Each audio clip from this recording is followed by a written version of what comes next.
Well, thank you very much, Betty Kialo. And before we proceed to the panel, I just want to remind our viewers what the president had been accused of. 5 charges, one being deportation, rape, persecution, other inhumane acts, and murder. And in studio with me is Jonjo Mue, who is a human rights lawyer, and also Muthoni Wanyeki, who is the regional director of AI in East Africa. Thank you very much for joining us, Amnesty International.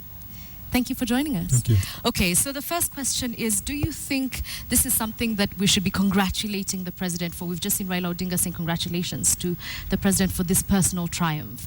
Muthoni? No, I would actually wish to refocus the attention on what this means for the victims of the specific case, but also victims more broadly. Do we think that, we heard Fergal Gaynor not too long ago saying that the victims are extremely disappointed. Is there any possibility, any chance whatsoever that they will get justice for the crimes committed against them? Well, the victims are entitled to justice, and they've been waiting for justice for the last 7 years. The ICC cases seemed to be a glimmer of hope. Particularly, I mean, there's obviously one case that is still ongoing.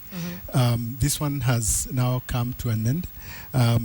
We must remember that it is the state, in this case Kenya, that has the primary responsibility of ensuring that victims of atrocity crimes get justice.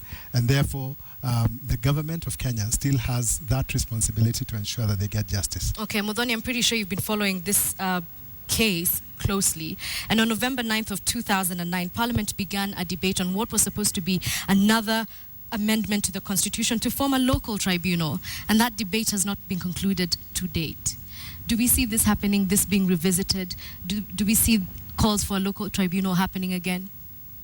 Well, I mean, they've been, like you say, the discussion on setting up an international crimes division, now international organized crimes division, has been going on for a very long time. It's very clear to, I think, the mind of the domestic human rights community as well as people watching developments that there hasn't been any real seriousness around getting that international crimes division off the ground.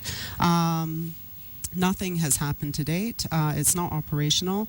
When you look at the list of kind of crimes that they want to include under it, the focus clearly, especially in light of what's happened over the last year, has been much more on counterterrorism measures and including that, money laundering, under the crimes division. So it's there, it's hanging around, but nothing has really happened. And if something happens, it looks like the focus is not necessarily going to be on high-level perpetrators of the post-election violence and the different forms of violence that we saw during the post-election violence. Okay, we do remember from the politicians, sorry to cut you off, who were busy screaming and shouting, "Don't be vague, go to The Hague," and that seemed like the best option at the time.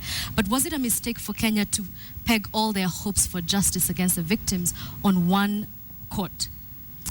I don't think people pegged all their hopes on one court. I think the parliamentarians were duplicitous. There were all kinds of motivations in terms of that call. But I think the people who had really worked with victims and worked on behalf of victims basically followed what seemed possible at the time. You know that the human rights community here lobbied extremely hard for the special tribunal, put an immense amount of energy into making sure that it would work. When that failed, people were like, well, okay, if this is what's happening next. People then put a lot of energy into trying to ensure that the cases at the ICC were framed in a manner that would capture the 3 different patterns of violence and that would bring justice. I think people did the best they could in very difficult circumstances. And now we shouldn't assume that the human rights community here isn't acting as well. You may be aware there are 3 cases moving forward, not on individual criminal responsibility at the highest level, but on state responsibility with respect to women who went through sexual violence, with respect to internally displaced persons, and with respect to police killings, particularly in the western part of the country and low-income areas of Nairobi. Okay, now Jonjo, Muthoni has mentioned that in the early days, the ICC issue was very divisive. There were those who were very much for ICC and those who weren't. And those who were not kept saying, look, this court has been in existence at the time for about 10 years. Only 2 people have been convicted. It's spending huge amounts of money, 34 judges not really doing anything. Do you think it was a mistake? No, it was not a mistake. The ICC was set up to fight against impunity in situations where the state was either unable or unwilling to give justice to victims, and that's precisely what it has been doing.